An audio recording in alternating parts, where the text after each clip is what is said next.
स्वच्छ सर्वेक्षण की रैंकिंग सिस्टम एक बहुत ही फैसिनेटिंग और कॉम्प्लेक्स प्रोसेस है जो हमारे देश के शहरों की क्लीनलीनेस को मेजर करने का एक साइंटिफिक तरीका है।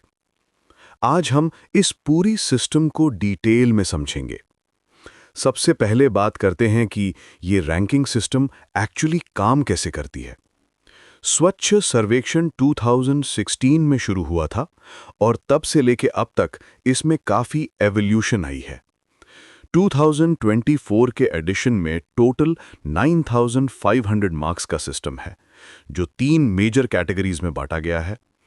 पहली कैटेगरी है सर्विस लेवल प्रोग्रेस, जिसमें 5,705 मार्क्स हैं, यानी टोटल मार्क्स का 60%। इसमें सेग्रीगेटेड कलेक्शन, प्रोसेसिंग और डिस्पोजल और अर्बन वेस्ट मैनेजमेंट जैसे पैरामीटर्स शामिल हैं। दूसरी कैटेगरी है सर्टिफिकेशन, जिसमें 2,500 मार्क्स हैं, यानी 26%। और तीसरी है जन आंदोलन, जिसमें 1,295 मार्क्स हैं, यानी 14%। अब इंटरेस्टिंग बात यह है कि ये असेसमेंट 4 फेजेस में होती है। फेज 1 से फेज 4 तक हर क्वार्टर में सिटीज का इवैल्यूएशन होता है। यूएलबीज यानी अर्बन लोकल बॉडीज को मंथली बेसिस पर अपना मैनेजमेंट इंफॉर्मेशन सिस्टम अपडेट करना होता है स्वच्छतम पोर्टल पर, और फिर सिटीजन फीडबैक के थ्रू इसकी वैलिडेशन होती है। फील्ड असेसमेंट का प्रोसेस भी बहुत सिस्टमैटिक है। थर्ड पार्टी असेसर्स एक्चुअल में जाकर ग्राउंड रियलिटी चेक करते हैं। अगर कोई यूएलबी ने पोर्टल पर कुछ क्लेम किया है और फील्ड में वो मैच नहीं कर रहा, तो पेनल्टी भी लगती है। जैसे अगर क्लेम और एक्चुअल फील्ड सिचुएशन में 21 से 30% का डिफरेंस है तो 15 मार्क्स की पेनल्टी, 31 से 40% डिफरेंस पर 20 मार्क्स पेनल्टी, और अगर 50% से ज़्यादा डिफरेंस है तो 30 मार्क्स की पेनल्टी लगती है। पॉपुलेशन के हिसाब से भी कैटेगरीज बनी हुई हैं।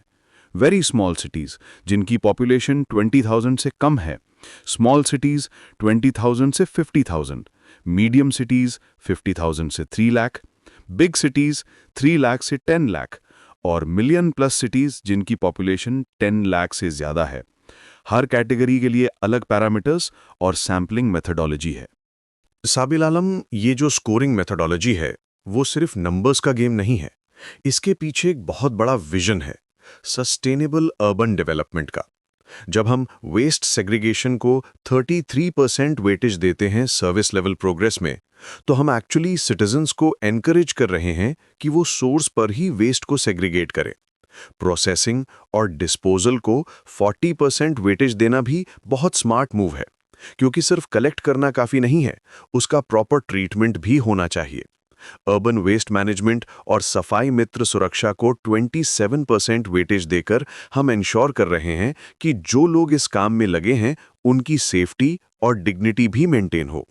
सर्टिफिकेशन कंपोनेंट में garbage free city star rating system है।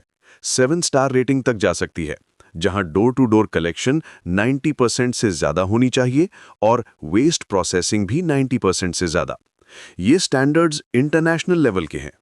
जन आंदोलन कंपोनेंट में सिटीजन पार्टिसिपेशन को मेजर किया जाता है, क्योंकि क्लीनलीनेस सिर्फ गवर्नमेंट का रिस्पॉन्सिबिलिटी नहीं है, ये एक कलेक्टिव एफर्ट है। सोशल सपोर्ट ग्रुप्स, एसएचजीएस की इन्वॉल्वमेंट, कम्युनिटी पार्टिसिपेशन, ये सब फैक्टर्स हैं जो फाइनल रैंकिंग में काउंट होते हैं। 2024 के रिजल्ट्स में इंदौर ने फिर से फर्स्ट पोजीशन मेंटेन की है, followed by Surat and Navi Mumbai. लेकिन इंटरेस्टिंग बात यह है कि अब सुपर स्वच्छ लीग का कॉन्सेप्ट आया है, जहां कंसिस्टेंटली परफॉर्म करने वाले सिटीज को स्पेशल रिकॉग्निशन मिलती है। टेक्नोलॉजी का रोल भी बहुत इंपॉर्टेंट है इस पूरी सिस्टम में। जीपीएस ट्रैकिंग से वेस्ट कलेक्शन रूट्स ऑप्टिमाइज होते हैं, रियल टाइम मॉनिटरिंग से एफिशिएंसी बढ़ती है, मोबाइल एप्लीकेशन से सिटीजन फीडबैक कलेक्ट होती है। ये सब मिलकर एक कॉम्प्रहेंसिव इकोसिस्टम बनाते हैं। असेसमेंट फ्रेमवर्क में विजुअल क्लीनलीनेस भी एक मेजर पैरामीटर है। असेसर्स रैंडमली एरियाज विजिट करते हैं, residential areas, commercial areas, transport hubs, tourist places, parks और गार्डन्स। वो वीडियोज और फोटोग्राफ्स भी कैप्चर करते हैं एज एविडेंस। पेनल्टी सिस्टम भी बहुत फेयर है। अगर कोई यूएलबी ने एमआईएस पर गलत इंफॉर्मेशन सबमिट की है तो उसकी प्रॉपर इन्वेस्टिगेशन होती है। डेविएशन परसेंटेज के हिसाब से मार्क्स डिडक्ट होते हैं। ये इंश्योर करता है कि सिर्फ पेपर पर प्रोग्रेस शो करना काफी नहीं है, ग्राउंड रियलिटी भी मैच करनी चाहिए। वेस्ट प्रोसेसिंग कैपेसिटी का इंप्रूवमेंट भी रिमार्केबल है। 2014 में सिर्फ 18% वेस्ट प्रोसेस होता था। 2021 तक ये 70% तक पहुंच गया। ये ट्रांसफॉर्मेशन सिर्फ इंफ्रास्ट्रक्चर डेवलपमेंट से नहीं आया, बल्कि सिस्टमैटिक अप्रोच और प्रॉपर मॉनिटरिंग से आया है।